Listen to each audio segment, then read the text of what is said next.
Because a lot of people go, oh, maybe I don't need therapy. Maybe I just need coaching. And what is the difference even between coaching and therapy? And then even within therapy, it's like, okay, should I see a psychologist? Should I see a psychiatrist? Should I see a licensed marriage and family therapist? Should I see a social worker? Should I see a counselor? It's like, why are there all these names and credentials? It's like, how do I swim through this mess of what people are saying they offer?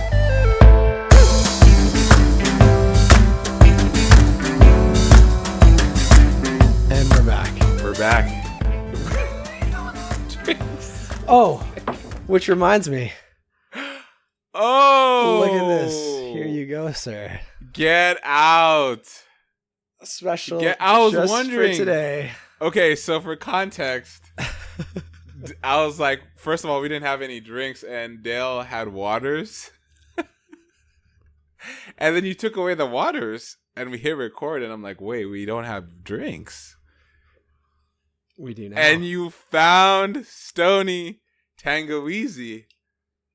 Man, how did I not see this coming? And they're cold too. They're cold.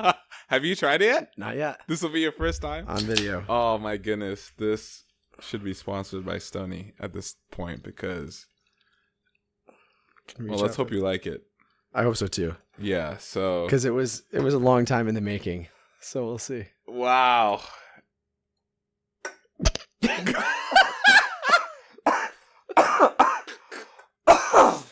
Welcome, Stony Tangawizi. I didn't even drink it yet. We're gonna have to edit that one out. I know. We're gonna have to edit that one out. Clap again. Yeah. Okay.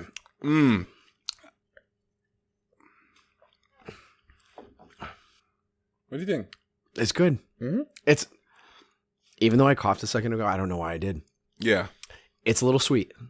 It's sweet. It's sweet. It is a little sweet. It's a little sweet. It's a little But I like sweet. it. I like it. But it's a little sweet. Yeah. No, it's definitely a little sweet. But it's good. So, Stony.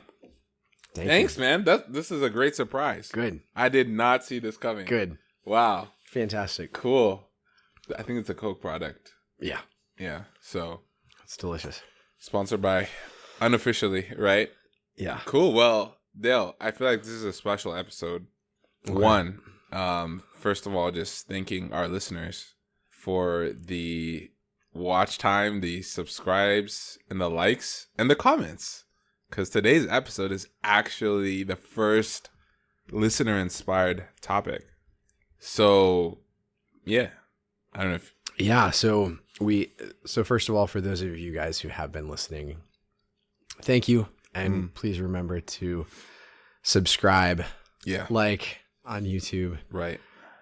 Or not. You Or don't not, have yeah. to, If you right? find this valuable. Yeah, if you find it then valuable, please please do. like, subscribe, Yeah. and leave some comments. Yeah, let us know what you think. So the question was asked, how do you find a right therapist? How do you find the right therapist? It's a broad question, I think. Yeah, broad one and a good question. It is a very good question. Because it's one that a lot of people are asking, I think, that I've heard. And I guess I've asked myself that question too. How do I find the right therapist? How did you find the right therapist? Oof. Man, well, sometimes I feel like constraints can be helpful in certain ways. What do you mean?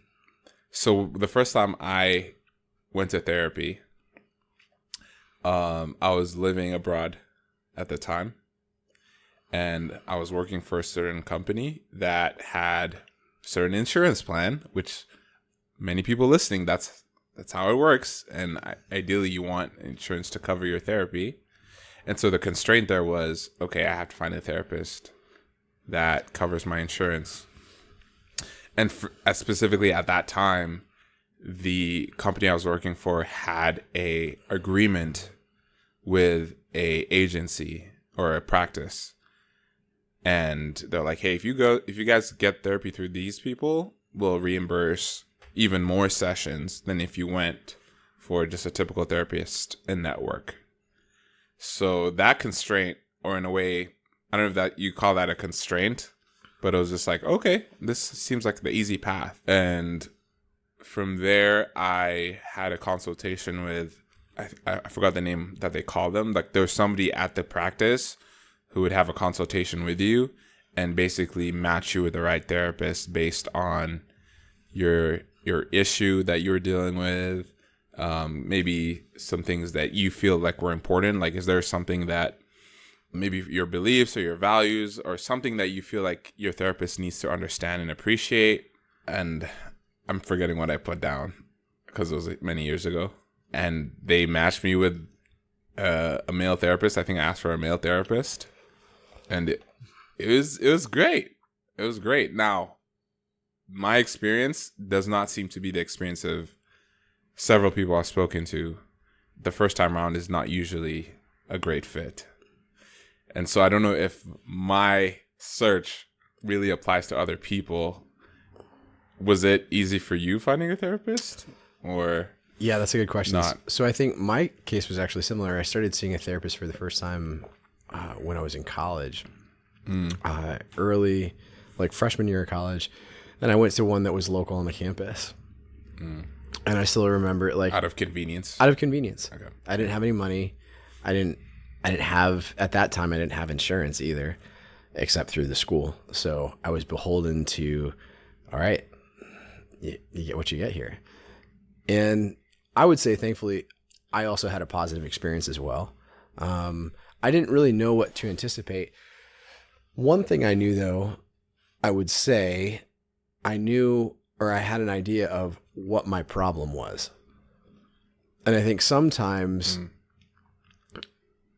to make it simple, I think sometimes when people look for a therapist, they don't actually know what their problem is that they're trying to address, rather. And I'm making that sound simple for simplicity's sake, because when I say problem, I mean that in a broad sense of saying, well, why do you want to see a therapist? What is it that you hope to get out of therapy? If we can't accurately understand what it is that we want to get out of therapy, then we will get very little out of therapy. I guess the assumption would be there is like, well, I hope the therapist can help me understand that. Yeah. Or would you say that we're putting too much on the therapist to help us understand what we want to get out of therapy? I would say that ideally, the sooner you understand the answer to that question, the better. The less legwork you have for them to do, the easier it is for them to do their job. And I would say that includes understanding what it is you want to get from the process, or rather, which problem you're trying to address. Because ultimately, yes, they may be perfectly apt to help you understand what you want to gain from the process. And maybe that's just it. Maybe you're like, I don't know why I'm here. I just thought I would come and see what happens. Then say that, right? Be as clear as possible about your expectations and about what you want or don't want.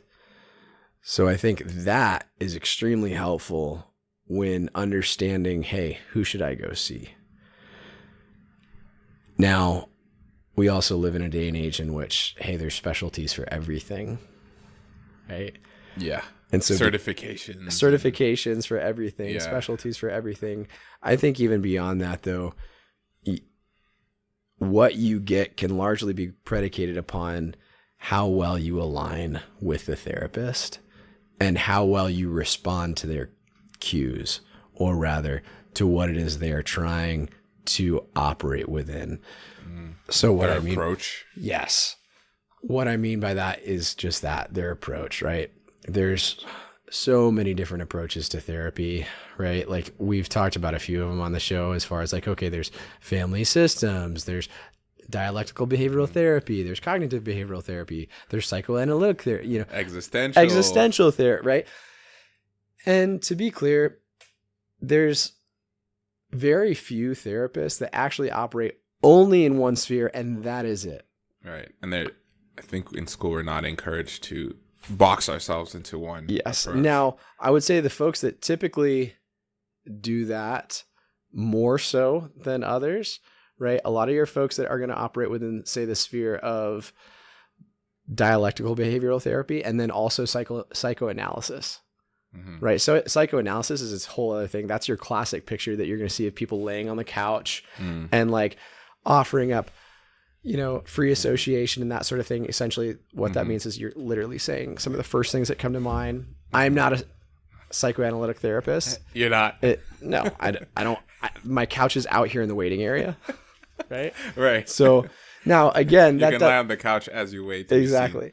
Now, the truth though is that many people will attempt to utilize different things from Freud, whether they realize they're doing that or not. Right. Therapists will utilize certain tools there, but not. I would say more often than not, a lot of your folks that are really in that vein, like only operate within that vein, right? In the sense that because that's the efficacy they believe in. And I'm not trying to suggest that this is bad. I'm just saying that the ones that I've known that, hey, if they're psychoanalytic, then that's very largely where they operate within. And I think that's good because you have a very clear understanding of what you're getting there. The difficulty with being so eclectic is that sometimes you don't know what you're getting. Right.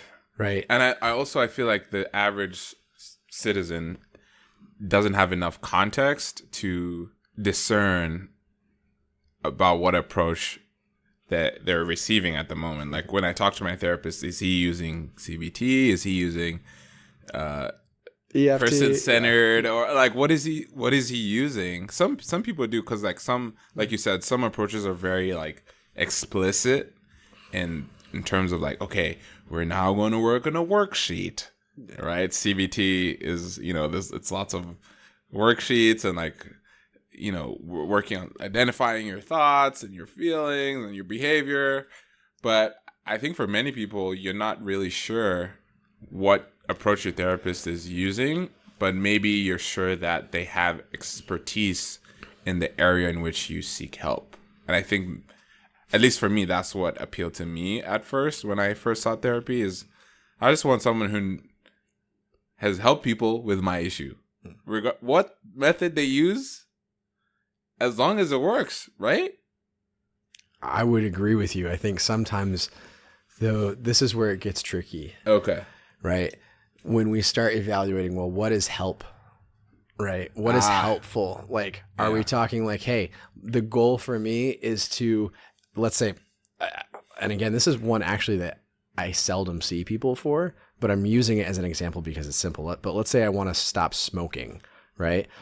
And I see a therapist that say, hey, I help a lot of people that deal with smoking.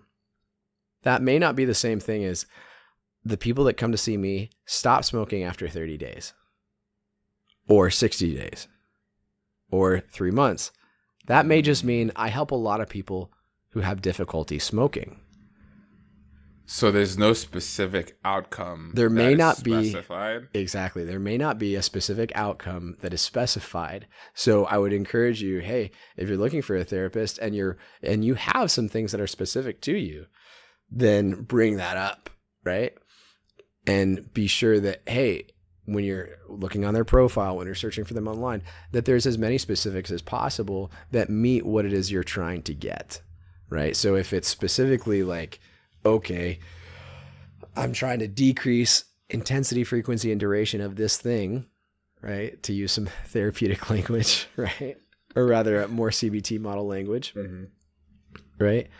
Then, all right, is that something they have success doing and helping people do, right? And when we say doing, is it actually that, hey, yeah, the people that I've worked with before have been able to completely either eliminate, stop, abstain, whatever that looks like, right? That's very relevant. That's interesting because I feel like it's kind of tough for therapists to promise results. I feel like in many professions, it's like, be careful when you promise results, right? And so maybe many therapists might not advertise that when they're sharing who they help. So they don't.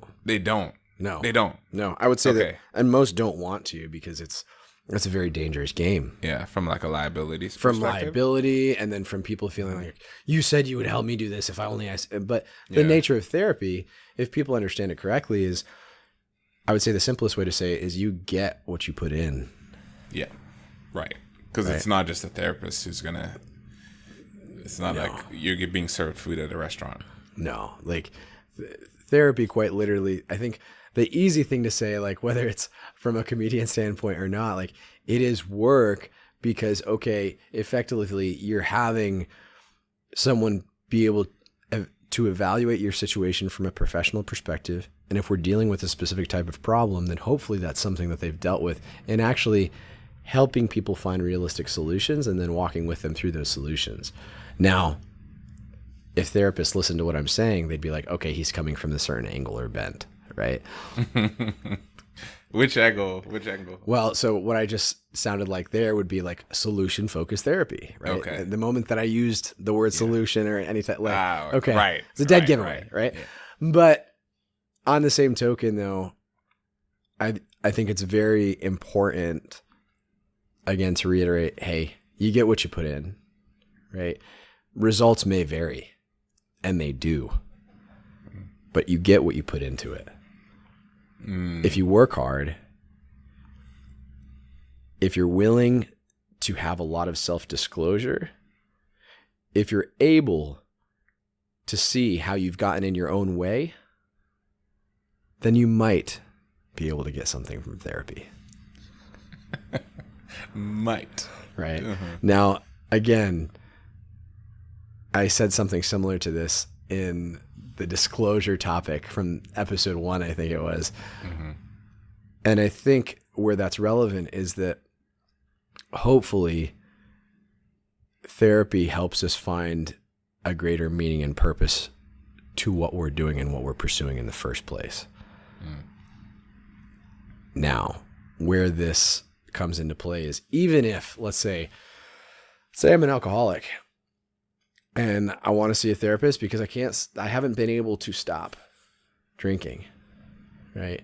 Now, if I see a CBT therapist for this, in many ways, the approach might be, okay, eliminate these behaviors and patterns and follow these steps, and we may be able to decrease intensity, frequency, and duration of what we're dealing with here, right? Do these worksheets, right? Utilize these cognitive metaphors, these catchphrases in these moments during these times, use these tools, and we'll see what happens. Advantage there, okay, I didn't have those tools before perhaps, now I do, let's see how they work. But it still is predicated on me working them. Now, an existentialist, more so like myself, still may incorporate some of that, but I'm also going to be concerned with, why do you want to stop drinking? The reasons. What's your why? That's your why. What's the meaning? Why not stay drunk? What's the problem? You drink at work? What's the problem? You work from home. What's the big deal? Right. Why should we stop? Actually, and why do you really believe that? Just because someone's mad at you? Because you might lose your job? Is that heavy enough? Will that do it? Because chances are it won't. Yeah. Chances are, usually, we have to have a deep sense of purpose and meaning behind doing anything we desire to do if we actually want to achieve it. Yeah. That's where I would say, hey, that's going to be the lens that I come from. The sooner that you can understand that for yourself, the better. And what I find interesting is, and classic to a lot of therapy, is that you find the therapist asking way more questions than you thought they would. And you're like, wow, I never thought of it that way. Or now I have to answer that for myself. And maybe that's what you're alluding to about the work that one must put in. Because some of those questions only you can answer.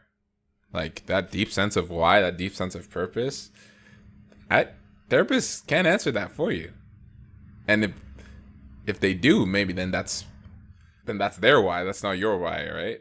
And so when we're talking about finding the right therapist, one of the things I hear from research in school they tell us the research shows that regardless of therapeutic approach used, the most effective factor in therapy success is the quality of the therapeutic relationship or the therapeutic alliance. And intuitively, that makes sense to me in the sense that, okay, if I'm going to put in, as a client, if I'm going to put in work in therapy, if I get out what I put in, then I would imagine that if I get along with my therapist, it's easier for me to put in.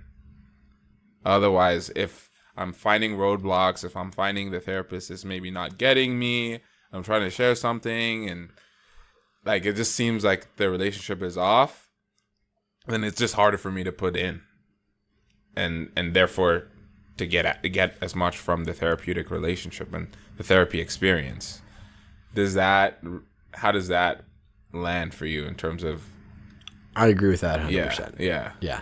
I agree with that 100%. And I would say that, again, to reiterate what you're describing, being able to, I think the advantage of today is that we do have many more options today than we did years ago. As far as therapists, you can shop around, quote unquote. Which is good and bad.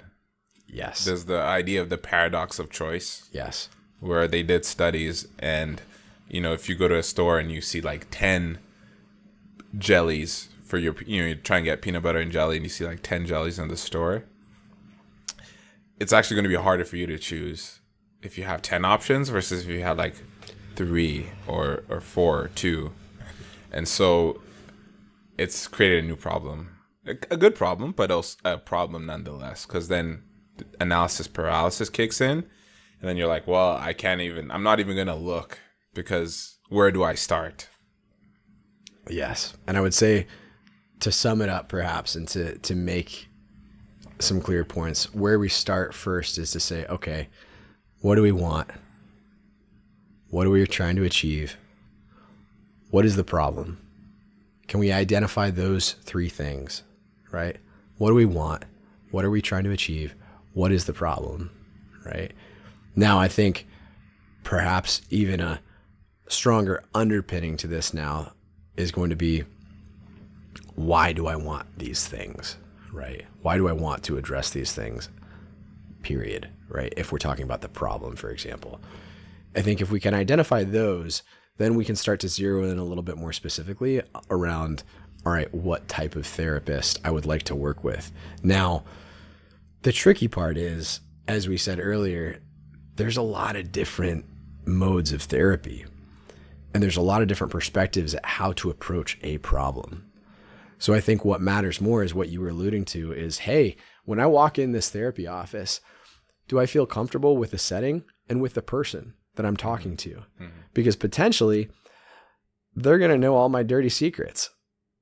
Now, I would argue that it behooves them to know that information because that essentially then aids in their ability to be able to provide some type of space for you, especially depending on the orientation. Now, again, I think that's where it is really pertinent and meaningful. Do you feel like you can have disclosure with them?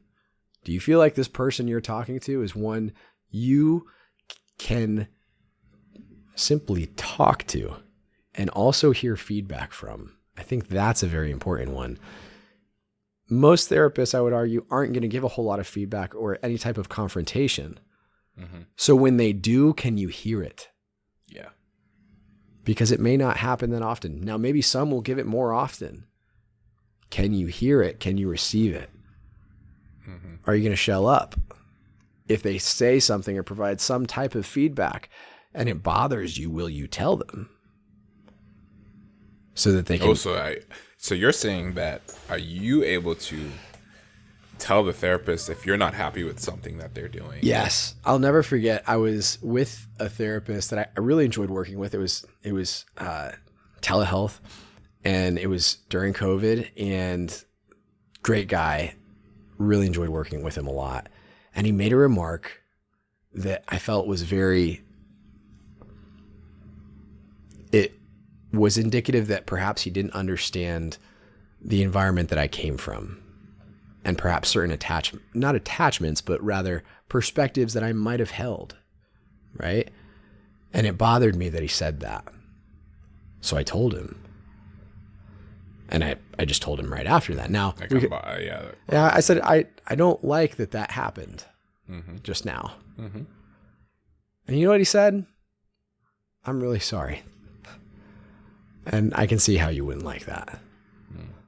Rest of the work we did, I think, was fine. And it was great. So if we can have those types of conversations, which arguably maybe some people are in therapy because they can't have those types of conversations. And therapy is a great place to practice that. Exactly. It needs to be seen, in my opinion, as a safe place to fail. So when you go in that space, do you feel like you can throw stuff up on the wall and be okay with failing there? That's, I think, a key feature. And to some degree, this is where I would say it is relevant for instance, we've talked a lot about on this podcast how, hey, we need to allow our emotions to be set aside for a moment. But in this scenario, I do think that this is the one place that things do need to feel right to a certain degree, right? Yeah. Until we start being able to operate outside of those premises, right?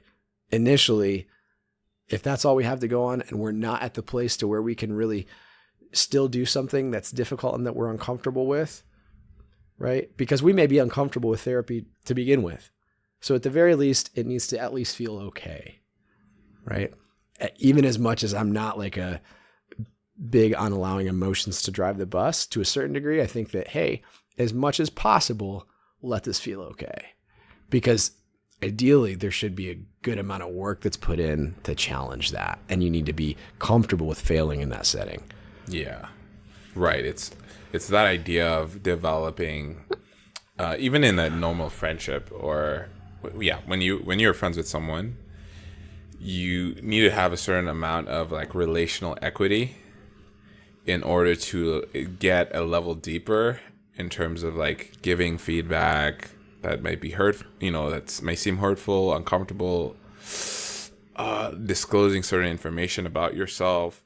And that usually starts with rapport. Like, do you feel like it's something you can get along with, have conversations with, and be able to get to that level of depth that you can develop that relational equity with? And there's no way of telling that until you actually have a conversation with a therapist.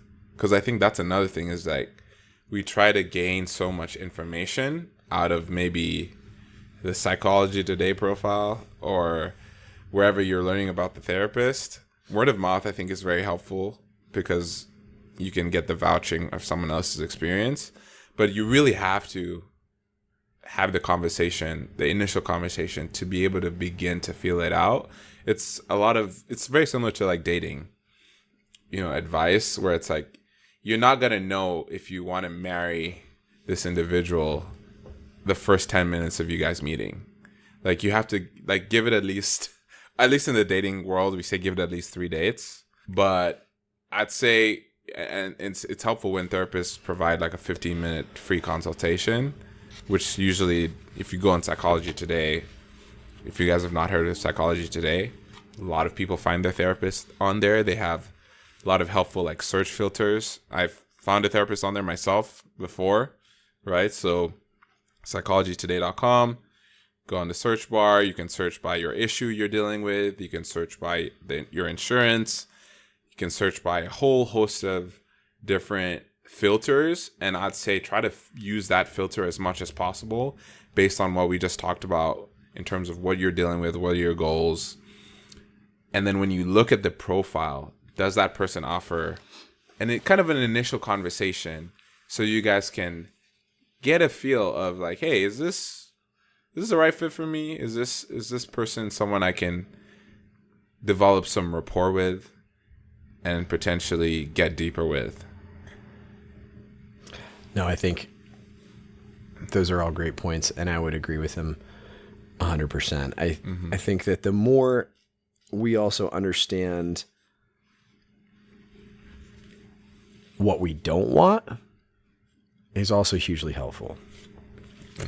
Okay. Right. So if we know that we don't want to go to therapy and hear somebody else's perspectives on what it is we have going on in our own lives, right?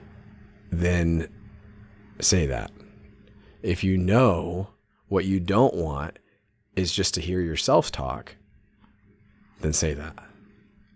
If you know what you don't want is to be in the same place 3 months from now with the same things that you have going on, then say that. Right? If you at least know what you don't want, express it. Not necessarily so that it can be solved, but so that it's out there and maybe you can come to terms with the reality of what that's going to be a little bit quicker. Yeah.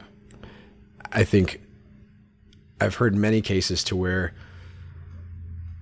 people go into therapy, they talk and they say a lot of things, and the therapist sits there and smiles and nods and doesn't provide a lot of feedback whatsoever. Oh yeah. I've heard several cases like that, right, where it's like, I just feel like I'm just there to dump and walk away. Yeah. No sort of work done, just talk and walk away. And again, I would say that there's a couple parts to this, in that it would behoove people to express some of that, to say, look, I feel like what I'm doing right now is this, and what I would like to do is this. At least provide some context, I would say, just for the benefit of the therapist, right? So that they know, okay, yeah, no, I was waiting for you to say that. Great. Now we can get to work, right? Because some may be so intent on not overstepping that they go completely at the client's pace, right? But what may happen more inadvertently is that the client just leaves, right? So I think it's really important, if there's something that is happening that you don't like, say something. Because ideally, the person that you should be able to tell is the therapist. Now, unless you're like, you know what, it's not even worth it to me, I'm going to go see somebody else, and there was a huge turnoff for whatever reason. Nonetheless, though, I would suggest if you can at least identify what you don't like, that's hugely important. If you can, I think it's also important for you to have an idea of what you believe therapy is for and what it's meant to be. Right? So do we view therapy to be something that's only for the mentally ill? Okay, I see what you're saying.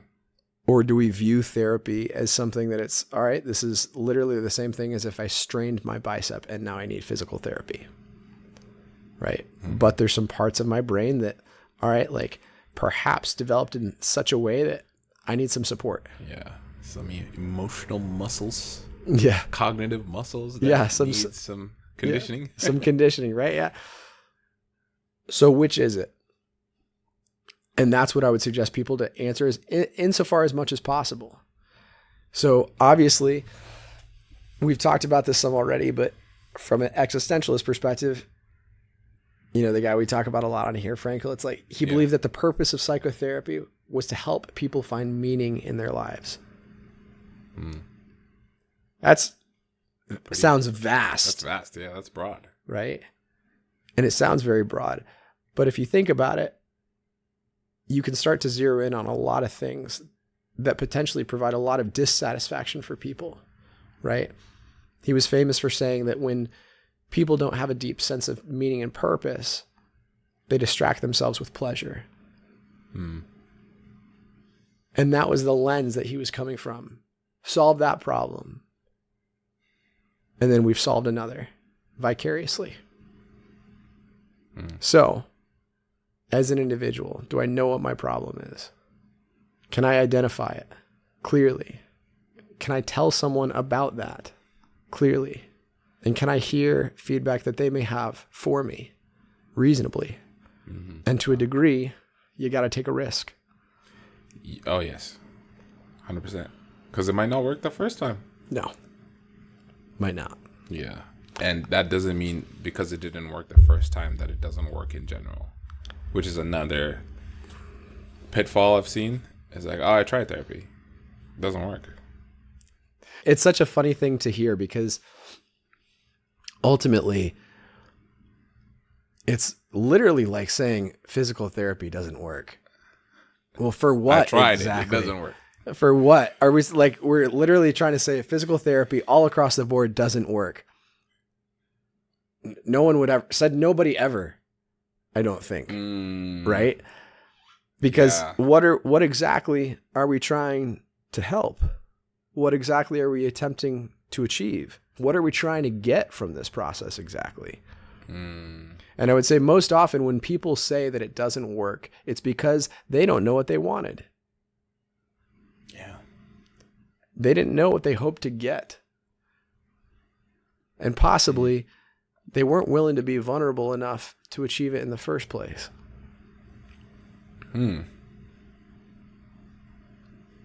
Wow. Yeah, it's wise to think about it that way, because if you can brush off a whole field of professional help just because it didn't work for you, then let's be specific about what didn't work. And in that case, the hope would be that you'd come to the conclusion that maybe it's worth another try, because therapy in many ways works for a lot of people, right? So, but what are your reasons? Why are you going into it? And are you willing and ready to invest yourself in the process? And I think that's something that we hear a lot of. It's a process, right? Mm-hmm. So one of the things that, and that may also be something that turns people off. It's a process. It's too ambiguous. It's like, well, what am I actually doing here? Right? Mm-hmm. Is there anything palpable and tangible that I can take from this? Okay. Mm-hmm. And I would say that a lot of that is wrapped up in expectations, because one truth may be is that not everyone needs therapy. Not everyone needs physical therapy, and physical therapy will not help everyone. Right? Mm-hmm. And so I think it's equally important for us to be able to understand, well, do I need this? Can I use this? Can there be something that I'm able to take away from this? Right? Even though I'm a therapist, I don't believe that everyone needs therapy. Now, I could argue that there could be some benefits for everyone, but the difference between benefit and need is also different. Yeah. And I think what we said earlier about the relationship, I think is a large part, because if you view therapy predicated only on getting specific help from a specific type of therapist, you may find some benefit from it. But I think, again, you alluded to the Therapeutic Alliance, right? Probably one of the most prolific writers on therapy. Okay. Or I should say, he's arguably the most prolific, perhaps one of the most influential in the last 20 years, is Irvin Yalom, right? And he writes that he believes that therapy should be relationship driven and not theory driven. Nice. Right. I like that. So it's predicated on, okay, how well you and I can develop a relationship. Now people may hear that and be like, so you're literally paying somebody to be your friend. Nice. Right. A paid friend. A paid friend. Paid confidant. Exactly. Hey, if that's what it takes. Right. Right. No. Yeah. But in all seriousness, though, to a degree, yes. But to another degree, no. I'm paying someone to be able to have as in-depth and reflective view of me as possible, without the biases that I may even give my friends. Mm-hmm. Right? Mm-hmm. Yeah, because at the end of the day, the therapist is there for you. Exactly. Versus friendships, relationships are reciprocal to a certain extent. Right? Yes. Yeah. And we could say, well, I'm paying this person, so therefore they don't actually care about what they do. And I would say that is probably, it's a very unfortunate view of things, right? Because how many people meet a doctor, and sure, we might be able to tell this, but how many people meet doctors that really don't like people? It's like, well, you shouldn't be a doctor then. Yeah. Right? Equally, all right, well, if you meet a therapist that really doesn't like people, right? Yeah, maybe don't be a therapist, right? Mm-hmm. So with that, though, again, I think from that perspective, based on what Yalam said, yes, you are paying somebody to engage with you at a very basic premise. Okay, that is what's happening, right? But it is not just that. Understand what it is and what it is not. It is not just that, right? Ideally, the reason that you need to pay them is because everyone needs money for currency and food in order to exist and live, right? That's just a fact. If the therapist could receive potatoes, okay, sure, that'd be fine. And that's all they needed, okay, fine. But the other problem with this is if I was to do this for free, how much would it actually be appreciated? The value. The value's not there. When I know what it has cost me, I have a much better idea of how much I have put into this, what I have sacrificed. Full disclosure, I've spent thousands of dollars in therapy over the years.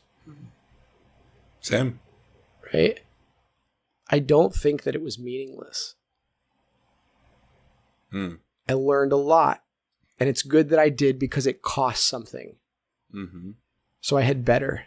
Because paying for a service does not mean the genuineness of the service being provided decreases, right? Like you talk about going to a concert. I mean, we pay for concerts all the time, and a lot of people enjoy that live experience more than the recorded experience that you listen for free on a streaming platform, right? And so in many ways, again, like investing in it really is beneficial for you to value that experience and to invest and give it the time that it deserves and give yourself that investment in that sense. So, okay. So real quick, cause you talked about like the benefits and need for therapy, and maybe this is another conversation because with that we have the coaching world. Oh boy. Oh boy. Hopefully it didn't trigger something in there. Right? Because a lot of people go, oh, maybe I don't need therapy. Maybe I just need coaching. And for some, they don't even, what is the difference even between coaching and therapy? And then even within therapy, it's like, okay, should I see a psychologist? Should I see a psychiatrist? Should I see a licensed marriage and family therapist? Should I see a social worker? Should I see a counselor? It's like, why are there all these names and credentials? And it's like, how do I swim through this mess of what people are saying they offer, right? Based on the name behind after their last name or what they say they are, like a coach versus a therapist. I guess, again, this could potentially be a whole other conversation, but maybe what would be like a good starting point in that sense? Yeah, so maybe we can try to open this up and have a soft tie to it. Yeah. So I think on the premise of just talking about, hey, who to choose and what to choose, we might say, okay, just so people are aware, anybody with, say, an LPC, LCSW, LMFT, right, therapist with master's degrees or doctorates, right, they're going to focus more on being able to provide interventions and specific, it sounds intense to say psychological treatment, but rather we're working on the mind, right? That's where we're starting. Psychiatrists are going to work on neurochemically the part of the mind, right? So literally psychiatrists going to prescribe medicine, right? Whether it's a psychiatrist or whether it's a psychiatric nurse practitioner, they're going to be heavily based on prescriptions. Yeah. You might talk to them. Helps. Yeah. And you'll see them typically psychiatrists, psychiatric nurse practitioners, PAs, general practitioners. They might sit the first session, they're going to sit with you for an hour. They're going to give you some medication. You might tell them what's been going on. They'll be like, okay, yeah, no, all right. And then they'll give you some medication that hopefully helps alleviate some part of what you're dealing with. Yeah. So you're typically not sitting with them every week for an hour, 50 minutes session. in most therapeutic scenarios, what I tell clients is I like to be able to evaluate, hey, let's at least 6 to 7 sessions. That means 6 to 7 weeks weekly, right? I want to be able to see trends of what's happening, what's going on, so that we can determine what's working and what's not. Now, again, this is predicated based on what you put in and what you're willing to put in, right? However, that's not happening in the world. Now, some psychiatrists do see people weekly, but those are very, very far and few between, right? And most psychiatrists nowadays don't typically work with clients or patients on a weekly basis. It's all been outsourced now to therapists. And most psychiatrists, because they can make money, literally, they can make $100 a pop for 15 minutes, right? And so they'll see 30 people a day. No problem. Yeah. Therapists are going to be like a third of that. They're going to see like tops 10 people a day, right? Typically. And sometimes, 4 to 5 people a day, right? And again, that's going to be not interventions with psychopharmacology, or rather medications. Therapists do not prescribe. They can make recommendations based on research to talk to their psychiatrist about, or to their PA about, or something of that nature, right? But they do not prescribe. They cannot prescribe. So important factors there to notice. Now, as far as between like an LPC, LMFT, LCSW, I would say that's completely preference. The education they receive is also predicated on where they went to school, what the emphases were where they went to school. You could argue that the schools of thought behind LCSWs, LPCs, and LMFTs are slightly different, right? As in how we conceptualize problems and what starts problems and what helps problems. But again, I think more importantly there is, hey, who do you like? Who do you respond to well? Yeah. Right? But those 3 categories are going to be very much in the same ballpark, in my opinion. Yeah. So if you're looking for some type of, say, pharmacological intervention, all right, you need to see a psychiatrist. If you're wanting a PhD, right, that is not medication management, all right, psychologist. Right. Some LPCs have PhDs as well, right? Okay, fair. Psychologists, they're another niche. They're going to be able to provide more testing and assessments that are more advanced than what LPCs, LMFTs, LCSWs can provide.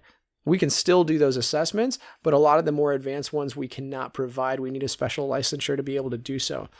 A lot of psychologists are also going to perform a lot more research and say data-driven studies, right? That's also going to be a difference. They may work with prison boards. They may work with a lot of different areas.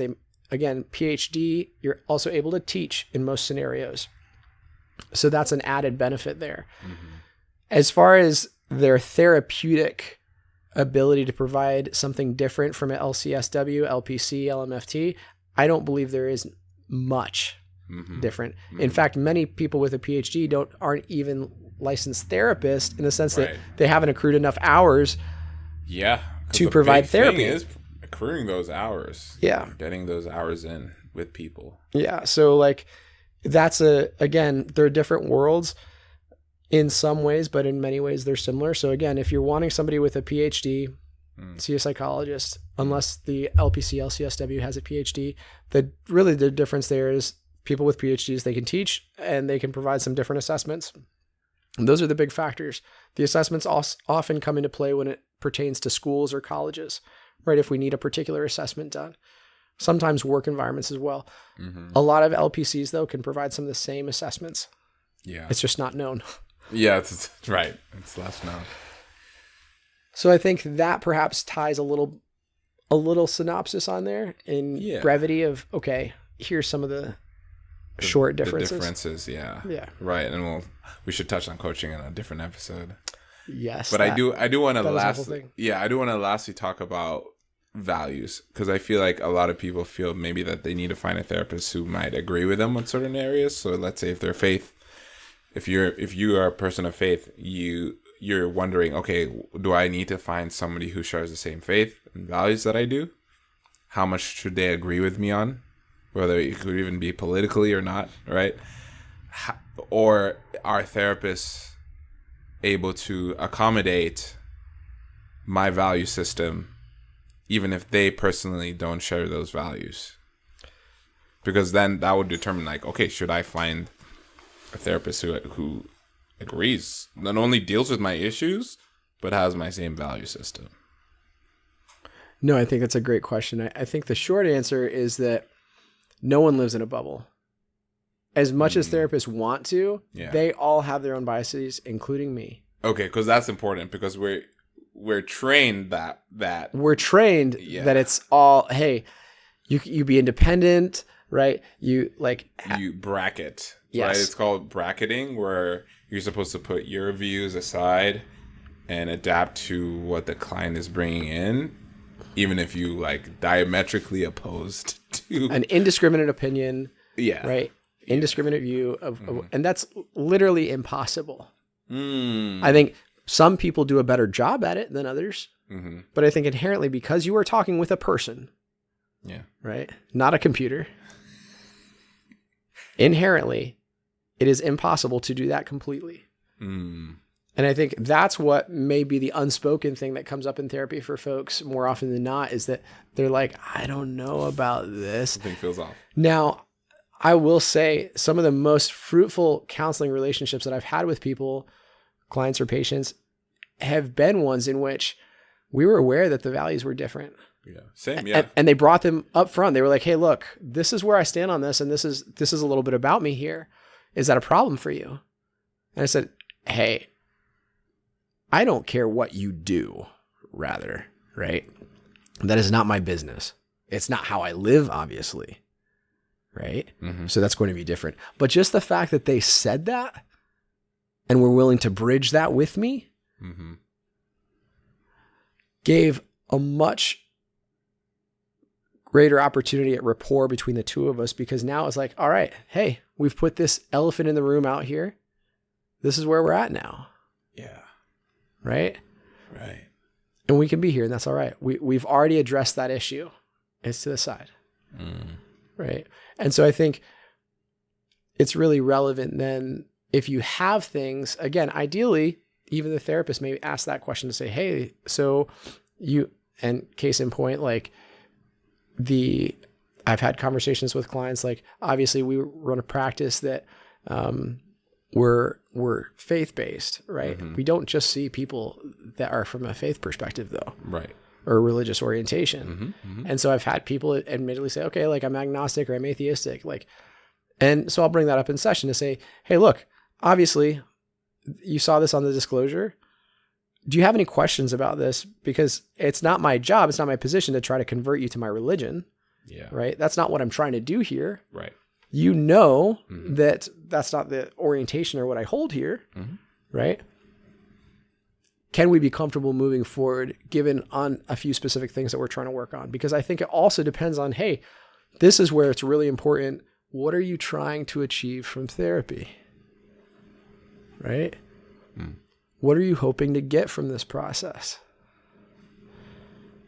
Because the answer to that question may even more readily impact how well you're able to bridge gaps in values aligning or not aligning. So I do think it's possible, absolutely, to sit with somebody that is different from you. And I think it's necessary for people to do that. But I also think it's necessary for people to understand that to a point, it is impossible. Right? Like, even though the most well-intended therapist may not want to shed some type of perspective that they hold, they will at some point. Yeah. Or they'll maybe avoid. Or they will avoid. Some people do it by omission. Right? Exactly. Like, because I don't agree with you on this, we're just not going to talk about it. Exactly. It's not about what's said. Yeah. What's unsaid. Yeah. Right. Yeah. Yeah. Because I've had therapists who don't believe as I do, and I've gained great things from them. Right. Yeah. But then I also have noticed areas where it's like, okay, we can't go that far, because I can tell whenever I bring it up, but then maybe that's not what I needed from therapy at that point, and that's okay, and I can get it somewhere else. So like you said, it really comes down to crystallizing what is it you're trying to get help with. Yes. So cool. Well, Tangawizi is all done for me. Good. So I think we hit it. I think we did. Good. All right. Till next time.